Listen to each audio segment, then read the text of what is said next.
Disagree, there is bound to be a conflict. तो अगर वो कुछ ऐसा कह रहे हैं आपको करने के लिए जो करने में आपका इंटरेस्ट नहीं है, या कुछ भी ऐसा कर रहे हैं जो आपको ठीक नहीं लगता है, तो उनको क्रिटिसाइज करना पड़ेगा। फिर वो चाहे कोई पर्सन हो, चाहे कोई ग्रुप हो, चाहे कोई अथॉरिटी हो, चाहे कोई ऑर्गेनाइजेशन हो, चाहे कोई भी हो, इसी को फ्रीडम ऑफ स्पीच बोलते हैं। That you must be able to criticise, you must not agree with everybody.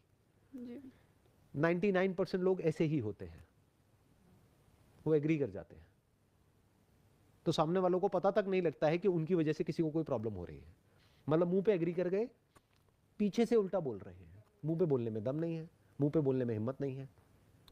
Sir आपने जो भी एग्जांपल्स दिए वो सही हैं, ठीक है, और मैं शायद ऑथर जो ये चीज़ बोल रहे हैं ना, वो शायद उस पे बोल रहे हैं कि अगर हम कंपेयरिंग का लेते हैं कि अगर फॉर एग्जांपल मैं हूँ और मेरी कोई दोस्त है फॉर एग्जांपल, वो अच्छा कर रही है और वो कंपेयरिंग की वजह से नेगेटिव फीलिंग्स आ रही हैं, मे बी मैं उससे जेलस हो रही हूँ या फिर हमारी इतनी अच्छी दोस्ती थी जो ख़राब हो गई है, तो शायद उसमें तो ये चीज़ गलत है ना कि हम उस सेंस में कंपेयर करना गलत है ना।